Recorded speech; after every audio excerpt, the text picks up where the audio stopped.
Pessoal, vocês estão me ouvindo?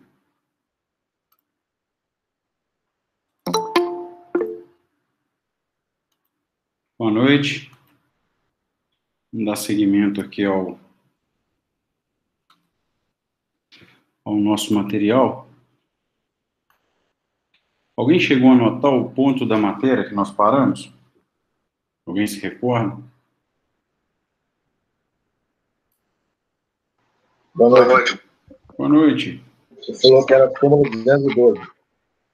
Como é que é? Você falou que ia continuar da súmula 212. Vamos lá. Deixa eu dar uma olhada aqui no... Vou dar uma olhada nos slides. Ver qual slide que eu parei. Estão acompanhando o slide?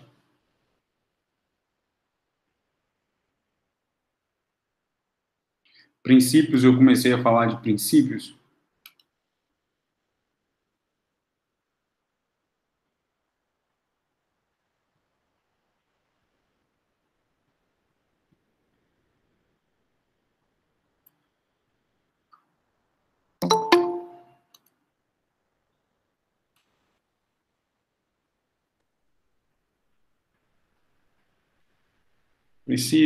Princípios, esses aqui.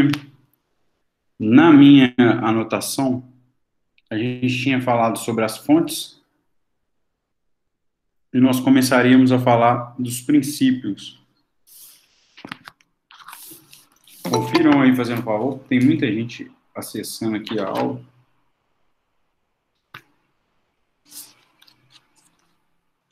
A última coisa foi princípio da estabilidade da demanda.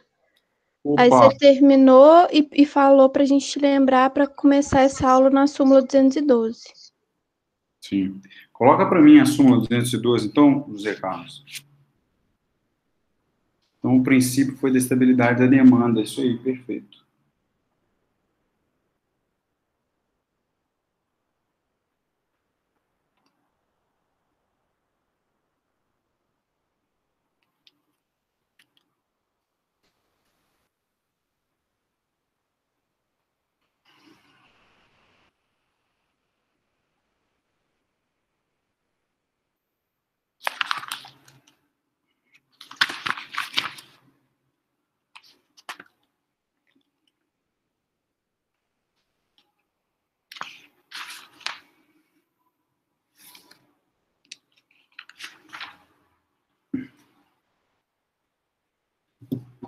Conseguiu localizar?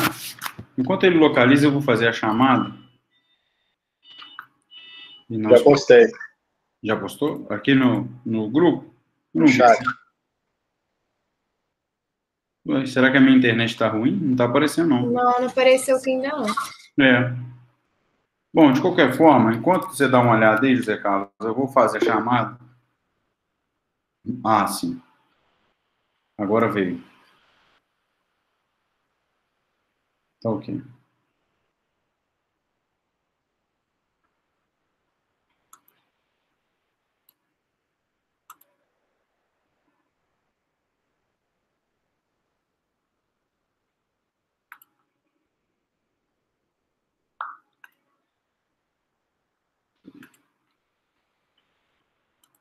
Bruna Mendonça. Caroline Michelito. Eduarda Barbieri. Ilimar.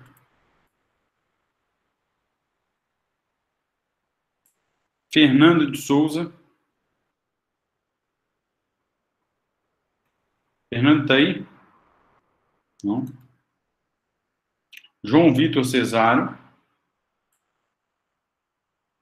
Jorge Luiz Dantas. Ó, o Fernando apareceu aí. José Carlos. Laline. Laura Couto. Lavínia. Professor, eu estou presente. Máximo. Estou presente também, Lavínia. Lavínia.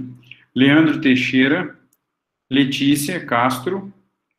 Lucas Schiavon.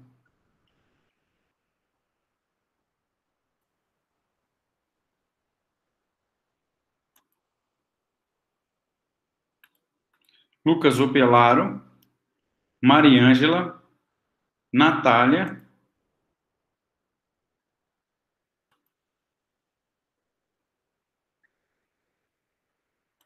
Rodrigo Rocha, Shirley, Stephanie,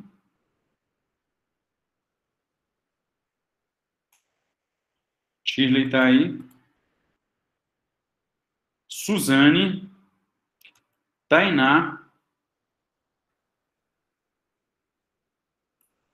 Tamara e Vanessa Batista. Letícia, eu falei seu nome. Alguém que eu tenha esquecido de falar o nome, pessoal? Laline, eu constei. Letícia, eu constei. Alguém que eu tenha esquecido? Então tá ok. Vou salvar aqui. Bom, deixa eu ver que alguém mandou a coisa. Nada. Pessoal, a gente está falando dos princípios. Eu separei para vocês os principais princípios, que são princípios comuns no processo civil e no processo do trabalho.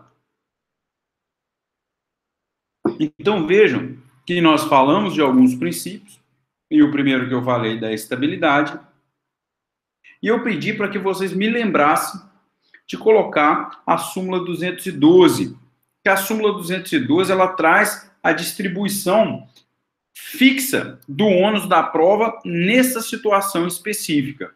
E é algo que você tem que ter de conhecimento, e é algo que você vai levar aí durante toda a sua atuação no processo do trabalho.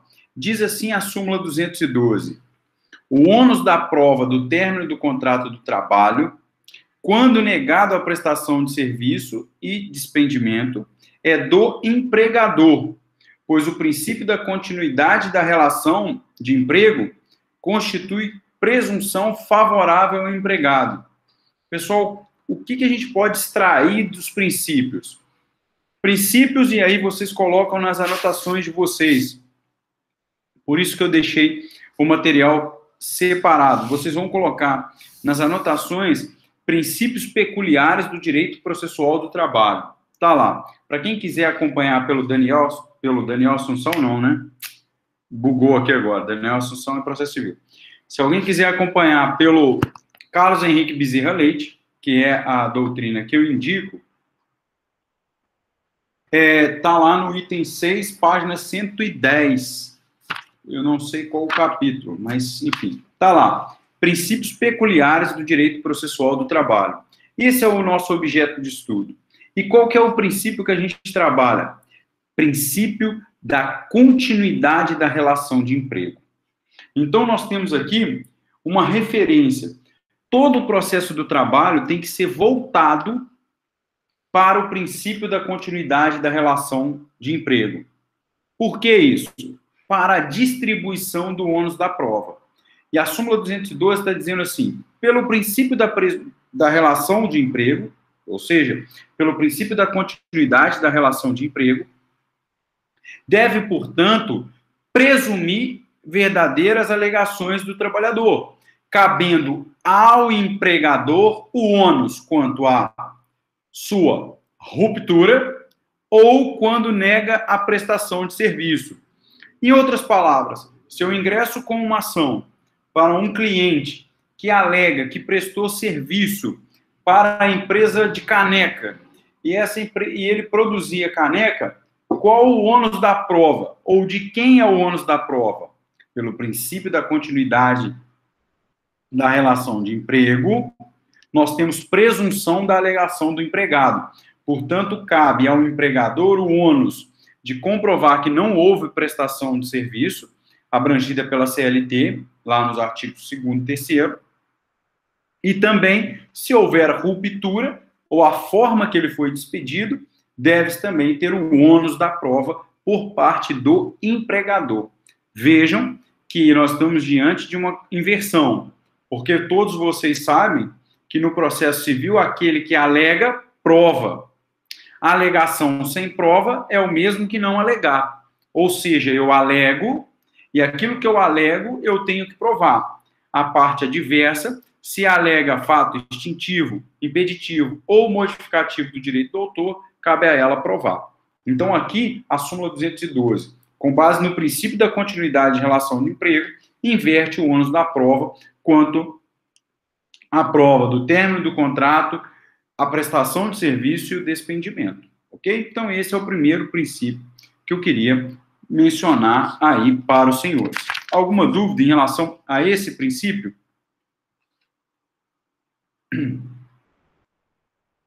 Não. Tranquilo quanto a isso? Bom, e ainda na súmula 212, eu tiro dessa súmula um próximo princípio que eu queria trabalhar com vocês, que é o princípio, também dentro do ramo de princípios peculiares, princípio da proteção processual. Esse princípio é extremamente relevante, pessoal. Muito relevante esse princípio. O que seria essa proteção processual? Alguém sugere o que seria essa proteção processual? Senhores, alguém? Lavínia, José Carlos, o que é uma proteção processual? Quem a CLT protege processualmente? Essa é óbvia, né? O trabalhador? Isso. Trabalhador. E de que forma, ou exemplifique essa proteção ao trabalhador no aspecto processual? O fato que você acabou de falar seria a inversão do ônus da prova? Opa! Então nós temos uma primeira comprovação da proteção processual. Qual que é? Em um caso específico, há uma inversão do ônus da prova estabelecida através de uma súmula. Ok? Ficou claro isso? Outra forma de proteção, depósito recursal. O que é o depósito recursal? É o pagamento das custas do recurso? Não. Vocês vão estudar um pouco mais para frente comigo. O que significa o depósito recursal? Além do recolhimento das custas, a empresa, se condenada, ela é obrigada a fazer um depósito. Esse depósito, pessoal, possui valores tabelados. Então, você tem, eu não sei de cor a tabela, mas vamos lá. 19 mil para o recurso de revista, que é um recurso. 9.900 para o recurso ordinário, que se assemelha à apelação. Então, você tem a obrigatoriedade da empresa fazer um depósito. Esse depósito se aproxima muito de uma caução. Então, para a empresa recorrer e o seu recurso não ser declarado deserto, faz-se necessário um depósito recursal. Se a condenação for inferior a esses valores que eu disse aos senhores, ela deposita como uma caução, como um depósito recursal, o valor da condenação. Por exemplo, uma condenação de 1.000, 2.000, 3.000, 5.000 e 6.000, por exemplo, ela vai depositar o valor da condenação. Mas se a condenação ultrapassar o valor do depósito recursal, mantém-se a tabela do Tribunal Superior do Trabalho, que é basicamente essa que eu disse para vocês. Recurso para segunda instância, recurso ordinário, eu acho que chegou a 10.200 com as correções. 10.200. Recurso de revista, terceiro grau de jurisdição, ele vai a 21 mil ou 20 mil e alguma coisa. Ok? Aí, ó, ótimo. O José Carlos colocou a tabela aí. Então, só para vocês terem uma noção, 10.059, 20.118, que são os dois principais recursos. Vejam, isso é uma regra processual que tem o quê? Uma proteção ao empregado. E eu pergunto aos senhores, qual a proteção ao empregado que está esculpida nessa questão do depósito recursal? Alguém quer citar? Alguém quer citar, por gentileza, o que se pode extrair dessa regra do depósito recursal que eu disse aos senhores?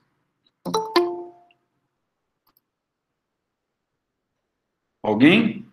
O que significa esse depósito recursal para a proteção do trabalhador? De certa forma, é uma garantia, né, Bruno? Ó, a Laline respondeu, a Lavínia respondeu, uma garantia. Mas vejam que vocês estão lá no âmbito da fase de cumprimento de sentença, no âmbito da execução. E o que gera isso no processo de conhecimento, no processo trabalhista na fase de conhecimento? O que vocês acreditam que aconteça na prática? Vamos esquecer um pouco, vamos pensar na prática. Se você estiver advogando para uma empresa, o que esse depósito recursal em valores altíssimos, pessoal? São valores altíssimos. 10 mil para interpor um recurso, 20 mil para interpor um recurso no terceiro grau de jurisdição. Diminui, mas que desigualdade é essa, Laline, processual? Vamos pensar aqui. O que o depósito recursal faz para proteger o trabalhador no aspecto processual? Não entre na questão de mérito. Tipo assim, direito do trabalhador. Não. Aqui é o princípio da proteção processual. Uma regra processual.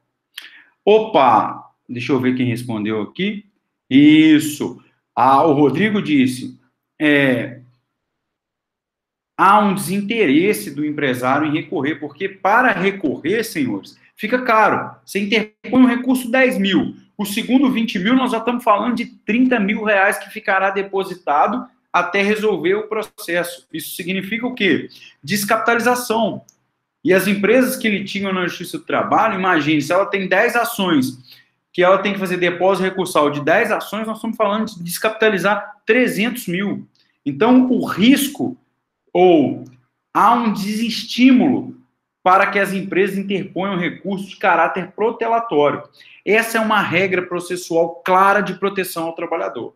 O que significa há um desestímulo à interposição aleatória de recursos. Por quê? Além do depósito recursal, as empresas necessitam fazer o quê? O pagamento de custas processuais. Então, ela tem custas e depósito recursal, ok? Então, esse é um exemplo do princípio da proteção processual. Eu pergunto a vocês, ficou claro isso? Todo mundo compreendeu? Me dê um retorno. Vanessa, José Carlos, ficou tranquilo essa explicação? Não Quando você diz que essa proteção processual, existe essa proteção processual, ela é exclusivamente ao trabalhador? Sim, ela é voltada para o trabalhador. Esse meu exemplo, ela é voltado para o trabalhador.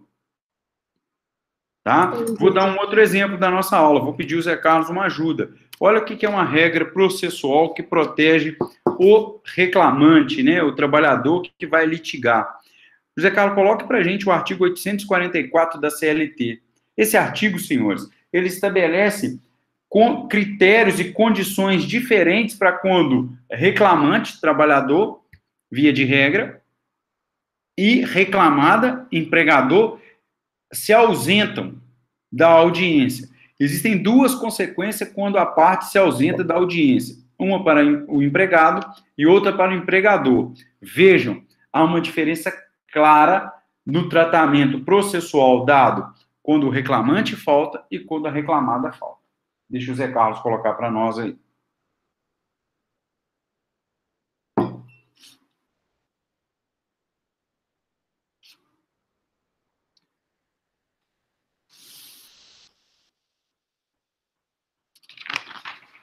Já postei. Já postou? Opa!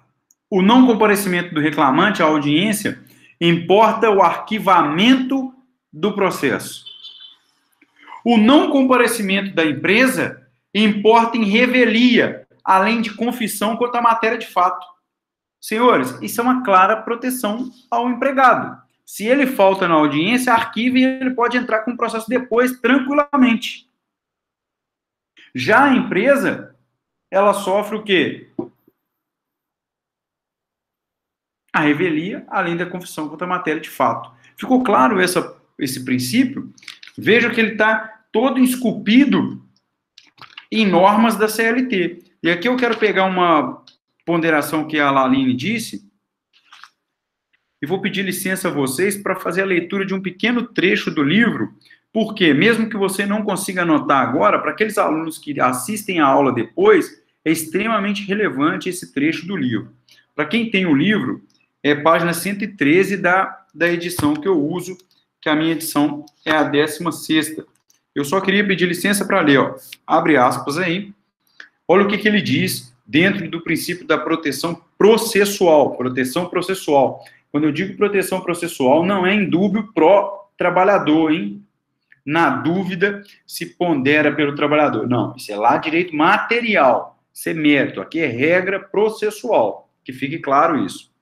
Diz assim o livro do Carlos Henrique Bezerra Leite. A desigualdade econômica, o desequilíbrio para a produção de provas, a ausência de um sistema de proteção contra a despedida imotivada, o desemprego estrutural e o desnível social e cultural entre empregado e empregador, certamente são realidades transladadas para o processo do trabalho, sendo, portanto, imprescindível a existência do princípio da proteção do trabalhador, que é destinatário de direitos humanos, sociais e fundamentais. Então, aqui, senhores, ele está trazendo um argumento. A Lalina até mencionou a questão da palavra força.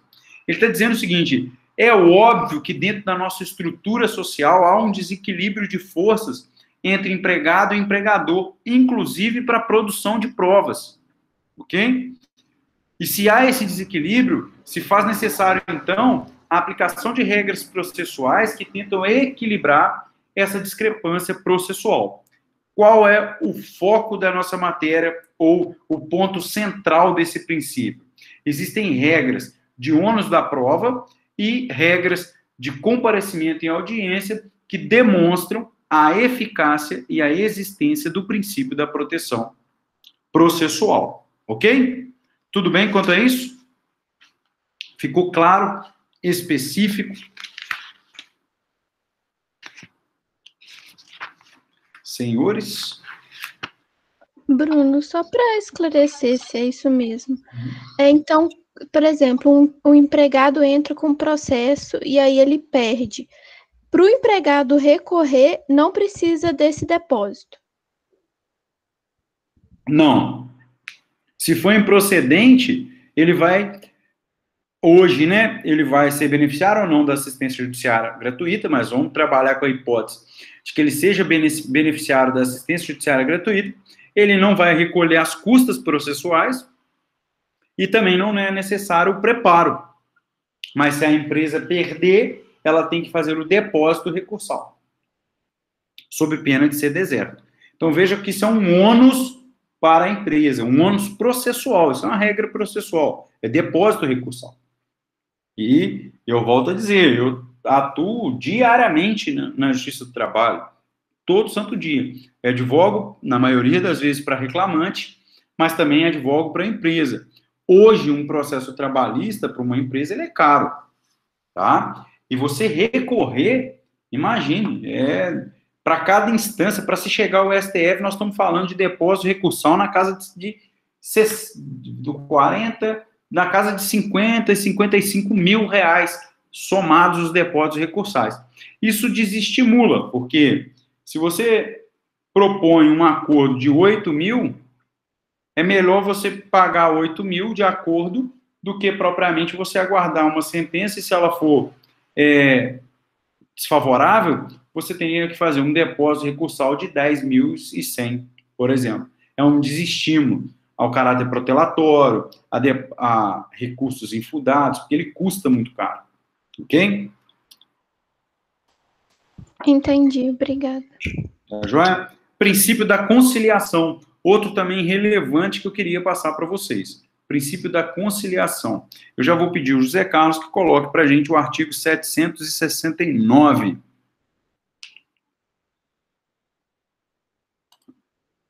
E traz aí uma regra processual de ouro.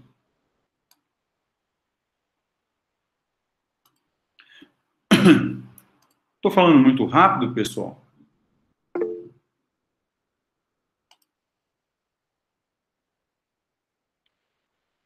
Estou falando muito rápido?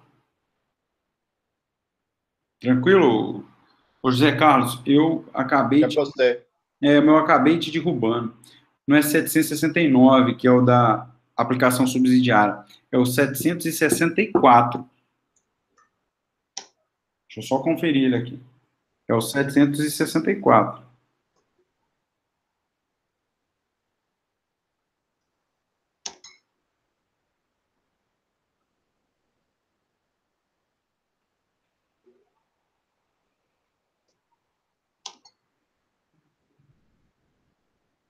Opa!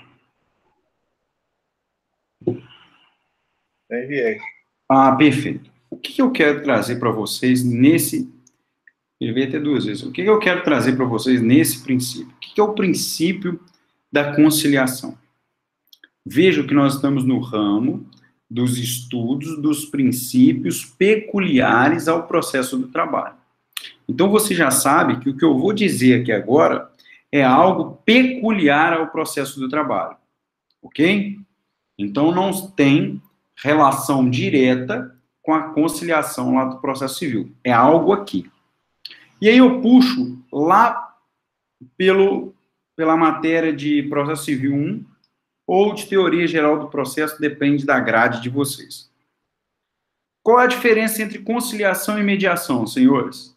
Alguém, por favor, me relembre aí qual a diferença entre conciliação e mediação.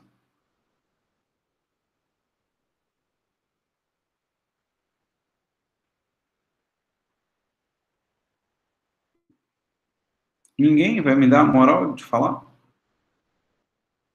Eu acho que na conciliação você só ouve, e na mediação você intervém, para buscar um denominador comum. Todos concordam ou vou fazer às vezes aqui de instigar? Todos concordam ou é o inverso? Veja que a diferença é essa. O mediador, ninguém me deu moral, mas vamos lá, o mediador, exceto o José Carlos, que sempre me dá, o mediador, ele atua de forma passiva, ou seja, ele permite que as partes, sozinhas, cheguem a uma conclusão. Muitas das vezes o mediador ele é multidisciplinar, são 2 ou 3 mediadores de áreas diferentes, jurídica, psicologia.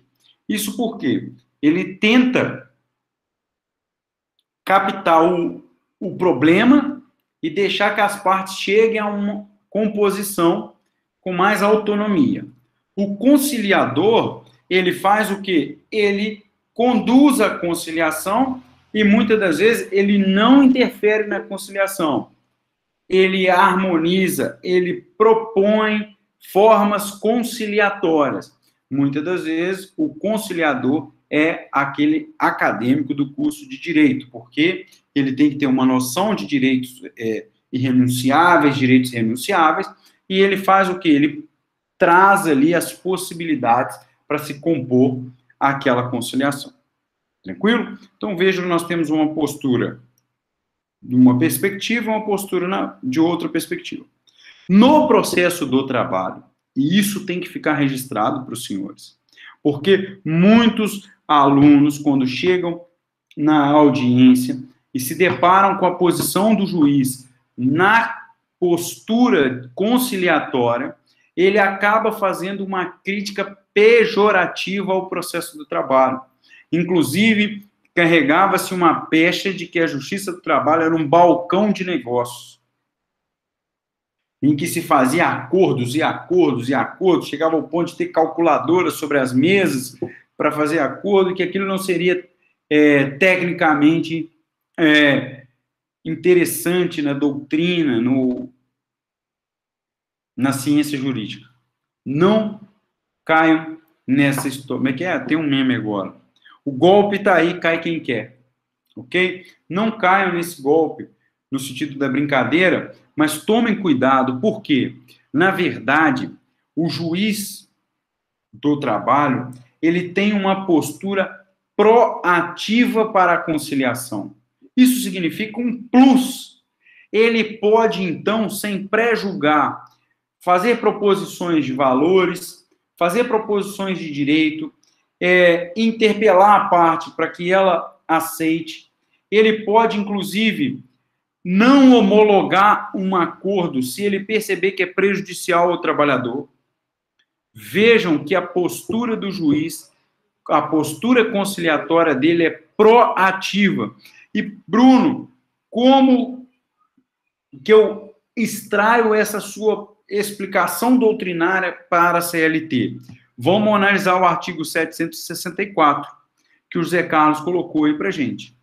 Outra situação importante é que você grife a parte final do artigo 764, que diz o seguinte: os dissídios individuais ou coletivos submetidos à apreciação da Justiça do Trabalho serão sempre sujeitos à conciliação. Parágrafo 1º. Para os efeitos desse artigo, os juízes e tribunais do trabalho empregarão sempre os bons ofícios, persuasão no sentido de uma solução conciliatória dos conflitos.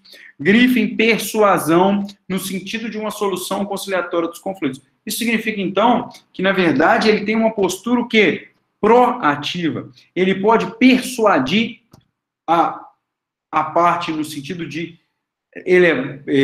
elaborar um acordo. Então, não caiam, foge aqui a brincadeira, não caiam nesse golpe de acreditar que existe ou está presente a ausência de técnica processual quando o juiz tenta persuadir a solução conciliatória. Há uma previsão legal dando ao juiz essa possibilidade de utilizar-se dos bons ofícios e da persuasão para se atingir uma conciliação. Ok? Então, esse é um ponto importante que eu queria passar para vocês. Ainda na perspectiva desse princípio da conciliação, eu trago aqui um segundo ponto relevante.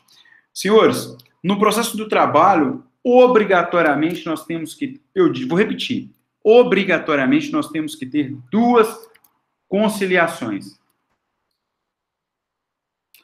Então, em todo o processo do trabalho, existem dois momentos obrigatórios para se tentar a conciliação. Dois momentos obrigatórios. Professor, e se o juiz não cumprir esses dois momentos? Nulidade. Então, sob pena de nulidade, o juiz tem dois momentos obrigatórios para fazer o quê? A proposição de conciliação. Quais são esses momentos? O primeiro, a abertura da audiência inaugural. O que seria a audiência inaugural? Quando ele abre a audiência, ok? Ao abrir a audiência, ele tenta uma conciliação. Estou falando do mesmo processo, hein? No mesmo processo. Se a conciliação for frutífera, não há nenhum problema. Conciliou. Se a conciliação não for realizada, nós partimos, então, para a instrução do processo.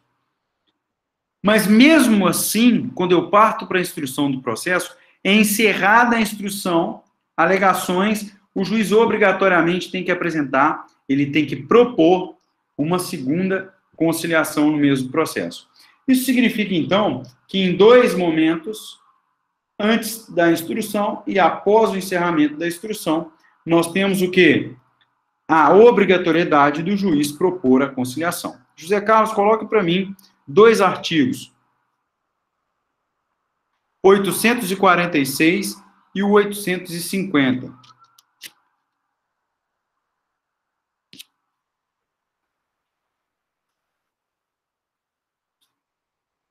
E aí eu vou colocar uma perguntinha para vocês responderem.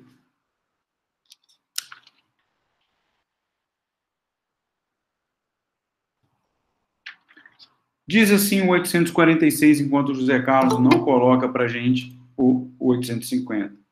Aberta a audiência, o juiz ou o presidente proporá a conciliação. O que eu estou dizendo aqui, pessoal? Proporá. Ele vai propor conduta proativa, que você deve grifar, porque eu irei cobrar isso em prova, a fundamentação jurídica da persuasão do juiz para a solução conciliatória. Primeira tentativa, primeira proposição, abertura da audiência. Artigo 846, caput, parte final. Segunda tentativa, 850, terminada a instrução, poderão as partes aduzir razões finais em prazo excedente de 10 minutos. Em seguida, o juiz ou o presidente renovará a proposta de conciliação. E não se realizando esta, será proferida a decisão. Está aqui, 2 momentos obrigatórios. Se não constar na ata de audiência de instrução que após o encerramento e razões finais o juiz não renovou a proposta de conciliação, está nula o processo nesse momento. Ok? E aqui vai a perguntinha para os senhores, em rapidinho, em 5 minutos, mandar para o meu e-mail. Ok? Todo mundo aí ligado?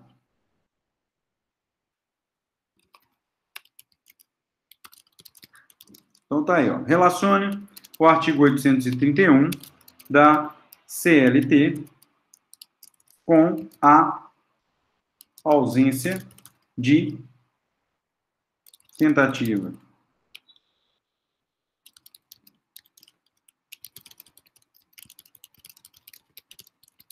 R$850. O que eu quero dos senhores? Eu quero que os senhores relacionem para mim, eu vou colocar aqui a pergunta, você vai relacionar para mim, ok? A ausência de renovação da conciliação nos termos do 850 e o que isso gera para a sentença. Ok? O e-mail é o e-mail que vocês têm, meu e-mail. É bruno.oliveira@unifagoc.edu.br. Acho que é isso. Ok? É o e-mail que vocês mandam. É coisa de uma linha, 1 minutinho. Eu vou dar a vocês, são o meu relógio 15 para as 8, 8h50. Nós já faço a pergunta aí para alguns que mandaram para mim. Sem assunto mesmo, pode só colocar o 8º período.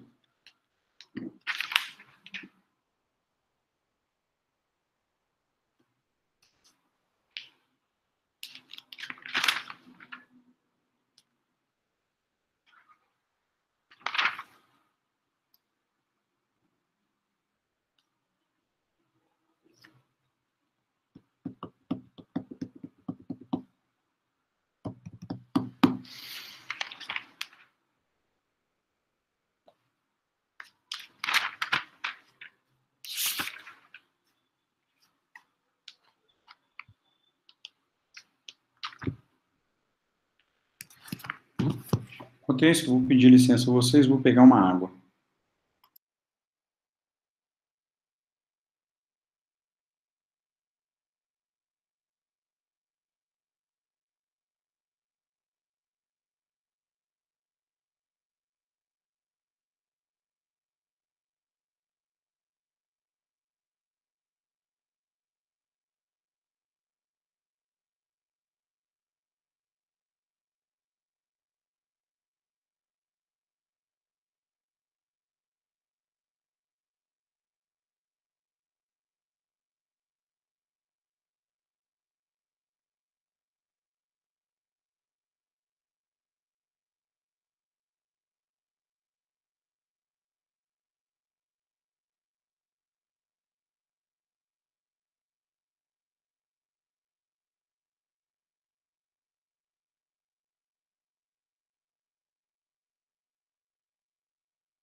Pessoal, vamos lá?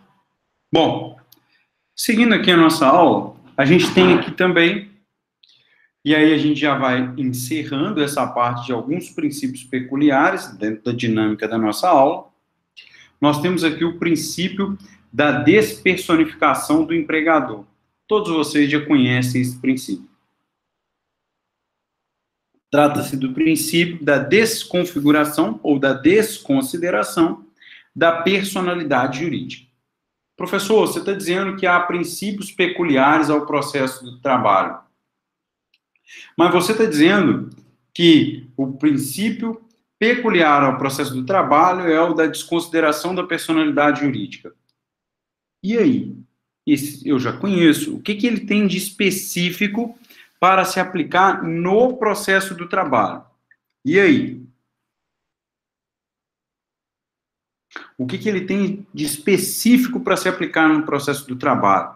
O que vocês imaginam que tem de diferente para se aplicar no processo do trabalho em relação a esse princípio? Ó. E aí? José Carlos, você está aí? Conseguiu responder? Sei lá, mas não sei se está certo, não. Coloca para mim o artigo 448. 448. Isso.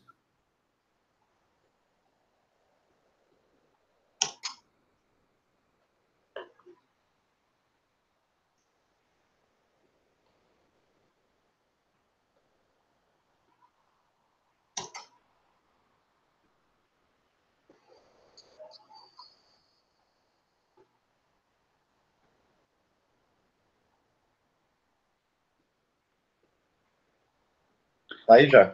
Isso. Aqui é uma hipótese, tá vendo? De que se configura a desconfiguração, desconfigura a personalidade jurídica. Mas aqui eu quero chamar a atenção ao seguinte: o que a diferencia?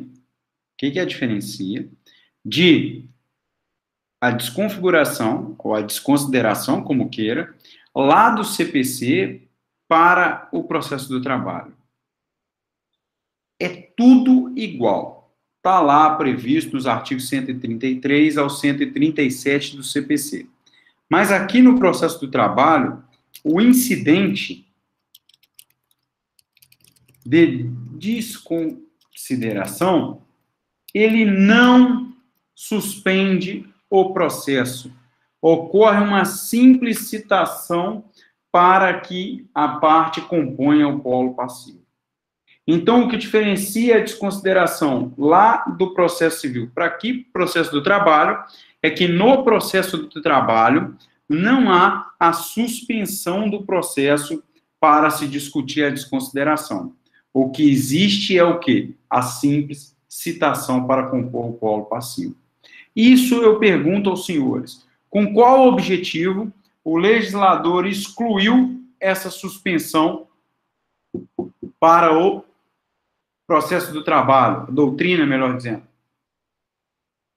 Por que ele excluiu?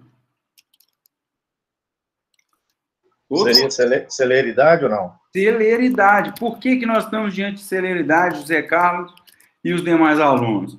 Porque, na verdade, nós estamos falando de verbas o quê? De natureza alimentar. Então, na verdade, nós precisamos incessantemente de ter um processo o quê? Célere. Inclusive, é um dos princípios que alicerçam aí o processo do trabalho. Celeridade. Ok? Então, muita atenção quanto a isso. Outros artigos relevantes para os senhores anotar. Artigo 2º e 10º da CLT. Se tiver de fácil acesso aí, José Carlos, coloque, só para que nós tenhamos registrado no grupo os 2 artigos relevantes aí para essa configuração.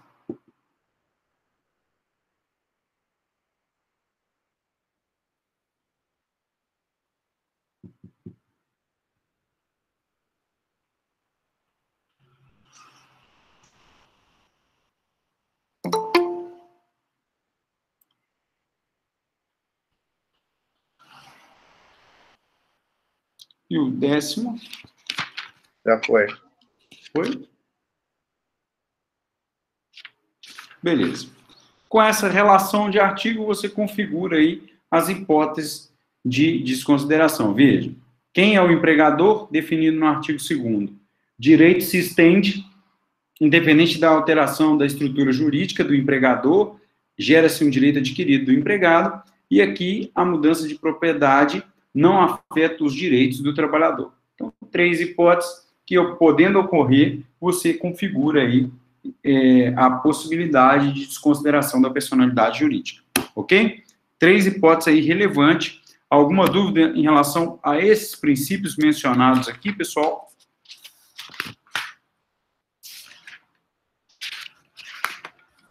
Senhores? Não, não há dúvida, não.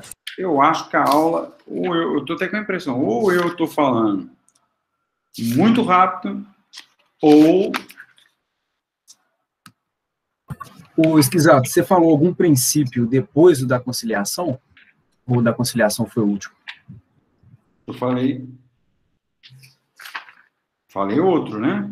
Da desconsideração da personalidade jurídica. Ah, tá, beleza. Eu estava respondendo o e-mail lá e não...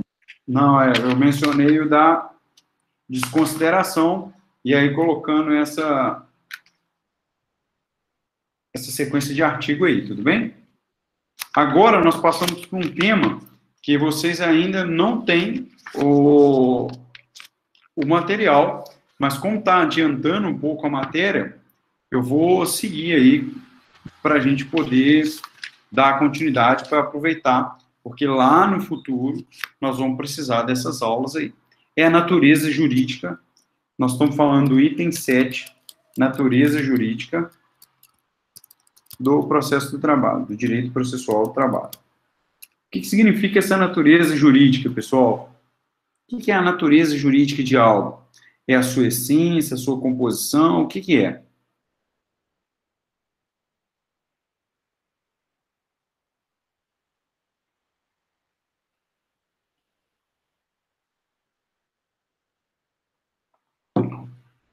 Eu brinquei, eu não sei se eu brinquei nessa turma ou na outra.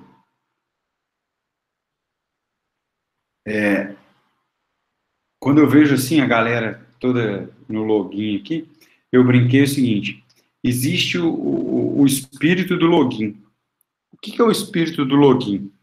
O aluno vem, faz o login, né, da aula e deixa o espírito dele ali. E a matéria, que é o corpo dele, vai fazer outra coisa, vai para academia, aí vai conversar aqui, não sei o quê. Eu tenho uma aluna que ela terminou a minha aula, ela me manda um zap. Professor, eu assisti sua aula, mas eu estava na academia, porque eu preciso de um horário para fazer academia e tal. Ela não é desse período, não. Mas tranquilo. Aí um dia, não era minha aula, isso foi ontem, não era minha aula. Era a aula do Bruno. Terminou a aula, ela mandou um áudio, professor, estou na academia e tal. Boa noite. Mas nem a minha aula é hoje. Quer dizer, o espírito do login dela ficou logado ali.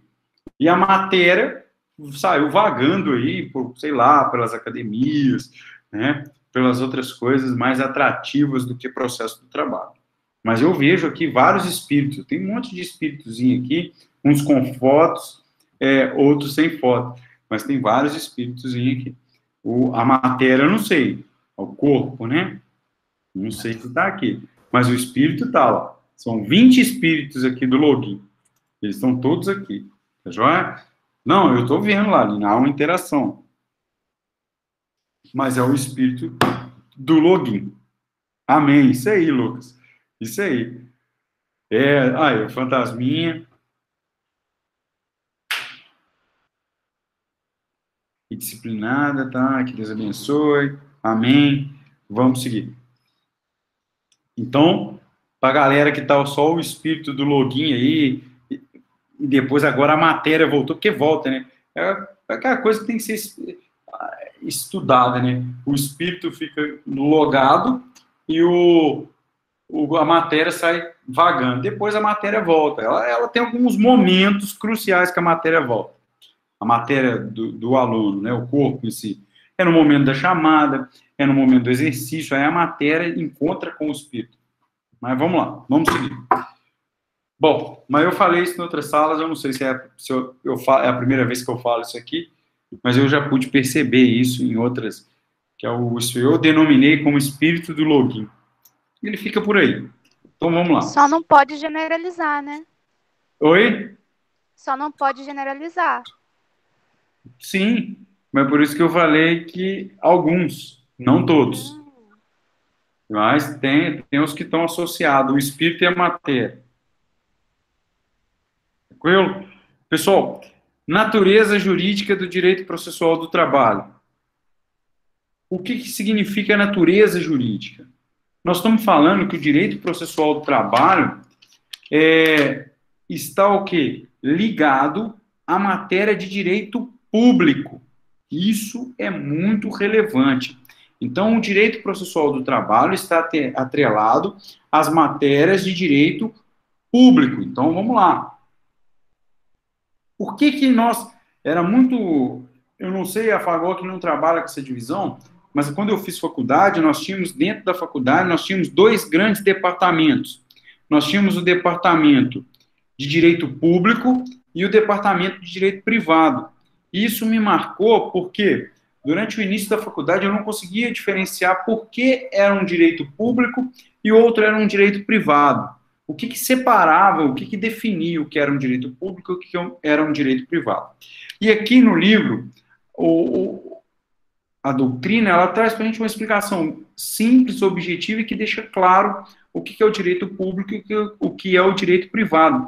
O direito público está ligado à natureza de regulamentação da relação jurídica processual pelo Estado. Por isso que você diz o quê? Trata-se de direito processual do trabalho ser público, exatamente. É uma função regulatória do Estado, ok?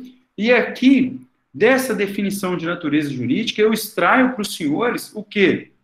A autonomia do processo do trabalho. Quando eu digo autonomia, o José Carlos colocou lá em cima o artigo 769, que fala da aplicação subsidiária do CPC, que significa o quê? O processo do trabalho possui autonomia. Autonomia legislativa, com previsões processuais na CLT, autonomia doutrinária, que permite o quê? E autonomia acadêmica. Nós estamos falando de um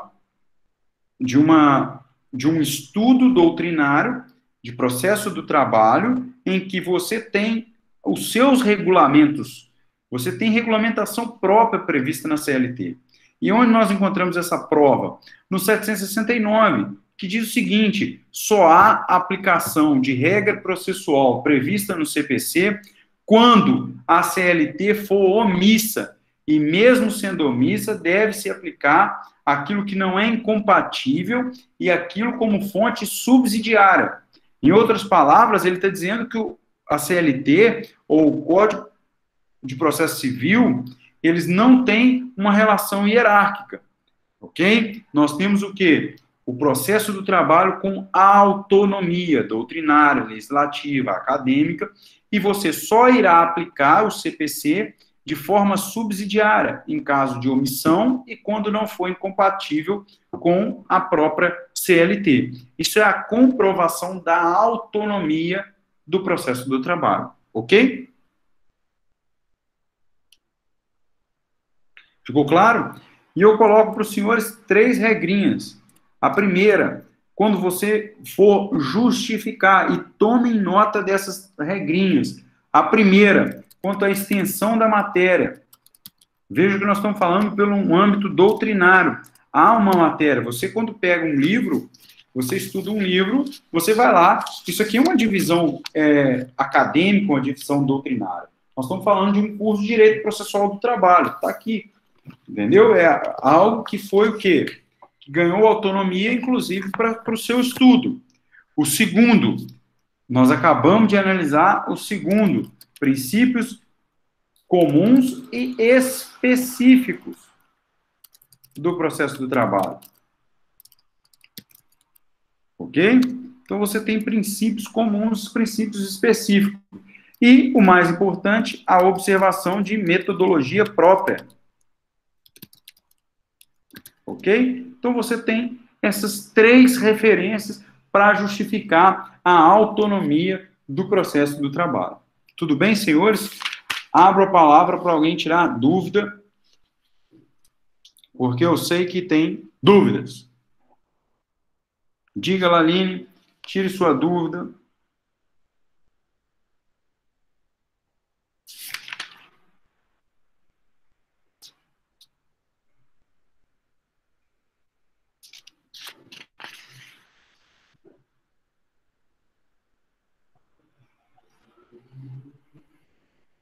Sim, tem sim. O princípio do direito unitário. O que significa o princípio do direito unitário? É isso?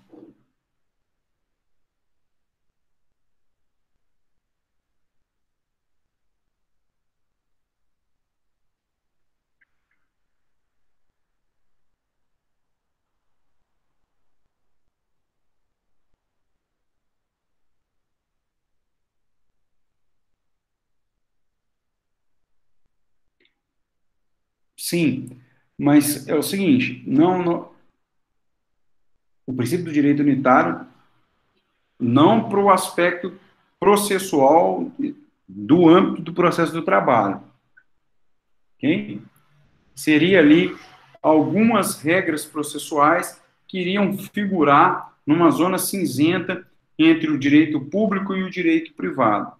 E aí vem esse princípio dizendo que há é algo unitário, algo que fecha aqui. E, portanto, há aqueles que sustentam, e aí eu posso até citar, se não me engano, José Cairo Júnior,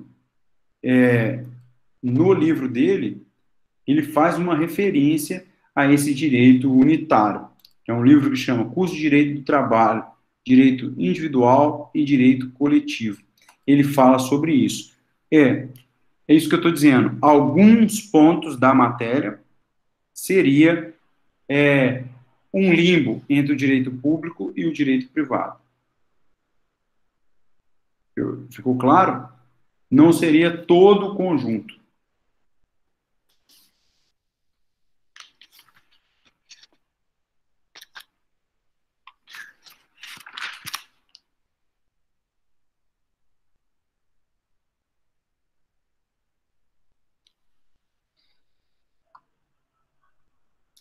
Limbo é um negócio meio estranho. Eu sempre vem na minha cabeça a expressão, parece que é algo que ficou automático.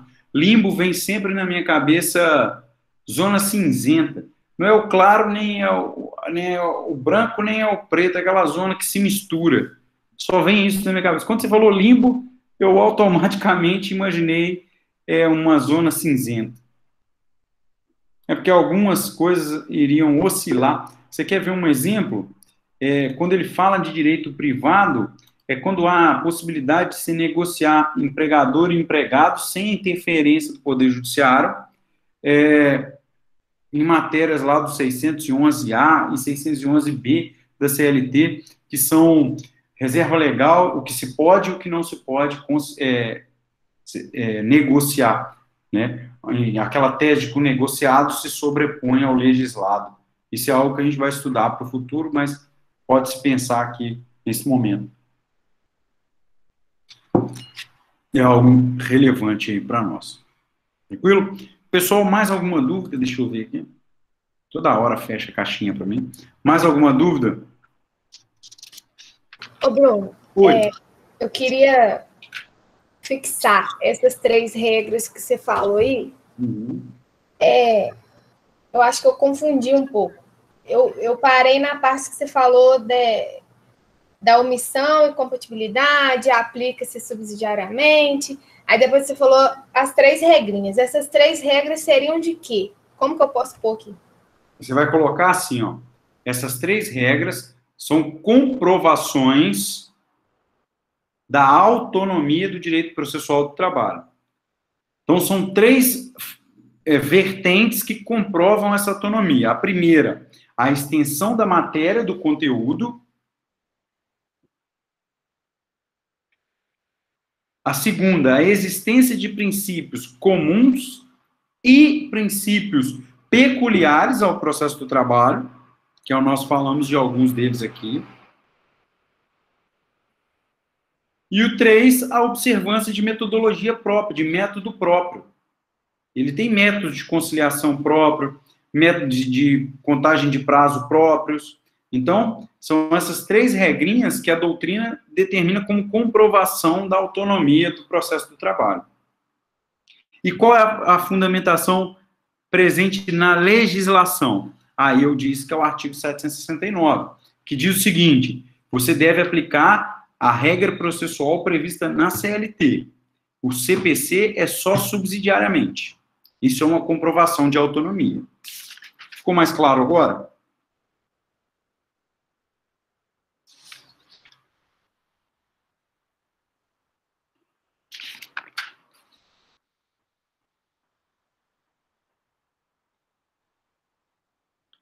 E aqui, para a gente dar continuidade, eu quero mencionar para vocês metodologias de interpretação das regras processuais. Eu vou pontuá-las e vou abrir para tirar dúvida, por quê? Eu compreendo que no 8º período, vocês já estudaram hermenêutica, no 8º período vocês já conhecem de interpretação de legislação, muitos de vocês fazem estágio, então eu quero, para uma sequência da matéria, eu quero pontuar e deixar aberto para que você diga para mim, professor, esse princípio que você, esse critério de interpretação que você mencionou, eu não lembro qual que é. Aí eu vou explicá-lo, entendeu?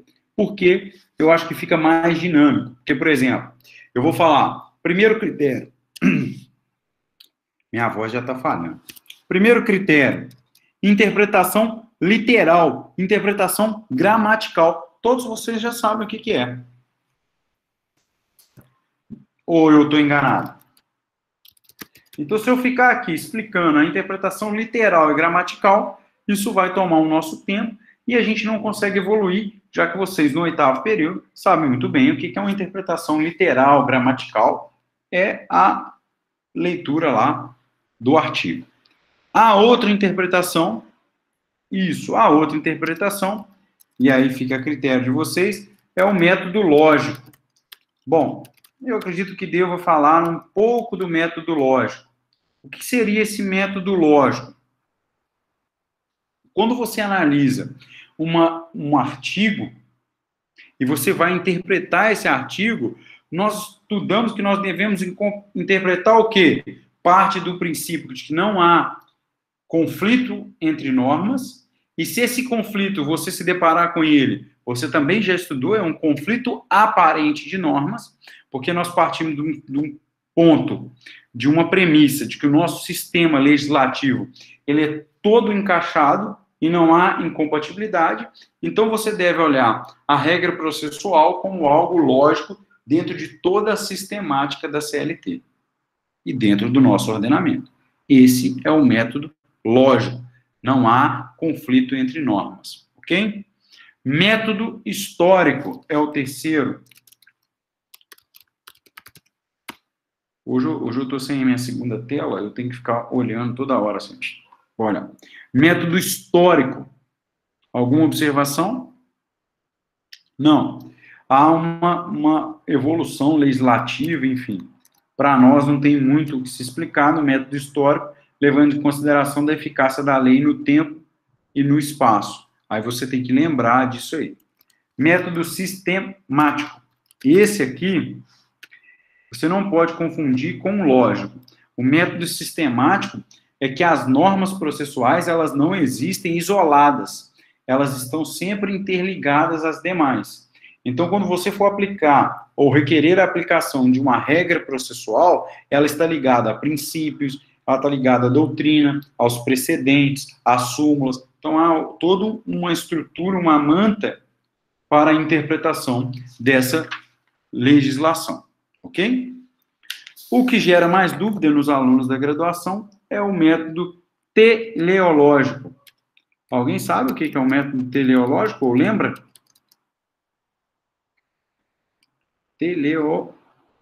E até eu estou escrevendo errado aqui, ó. Teleológico. Isso. Só errado mesmo assim, teleológico. O que é um método teleológico?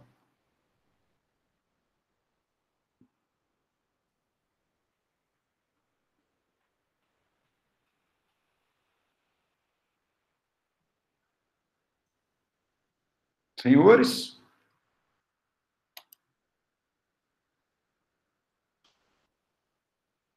Senhores? Relaciona um fato com a causa? Mais ou menos, tá melhorando. Rodrigo diz, tem a ver com a finalidade da norma, né? Isso, literalmente, teleológico tem a ver com a finalidade. Desenvolve esse pensamento para mim, Rodrigo. A norma processual trabalhista tem qual finalidade? Natália Teixeira, responda para mim. Quando você estiver lá advogando ou fazendo preposição para essas grandes empresas de imóveis na Justiça do Trabalho, e você tiver que argumentar que aquele artigo da CLT tem uma aplicação teleológica, como que a doutora Natália irá fazer?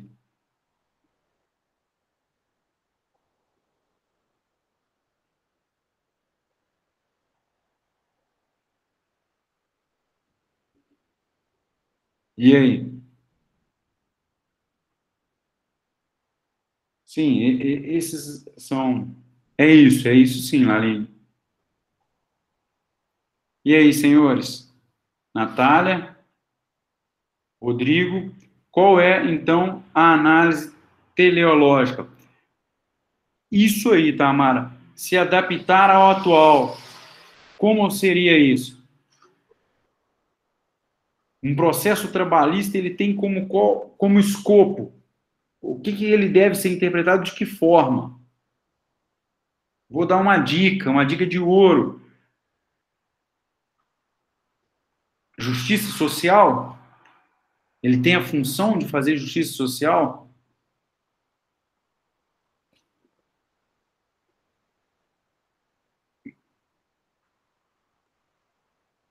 É isso, ele tem essa finalidade? O processo do trabalho, então, tem como escopo, como finalidade, a justiça social? Vejam, você deve interpretar, então, as normas processuais sob a premissa de que o processo busca uma justiça social nas relações trabalhistas. Ele busca justiça social, tá? Isso é muito relevante.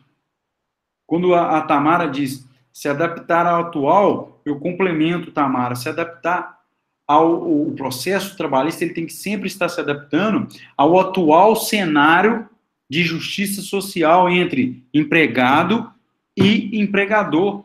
Ele tem uma mutação necessária com a sociedade para maior, e deve ser assim interpretado. Tamara e os demais alunos, hoje nós temos uma regra de assistência judiciária gratuita, em que mesmo o beneficiário da assistência judiciária gratuita pode, sim, pagar honorários sucumbenciais, não estaria automaticamente suspensa a exigibilidade.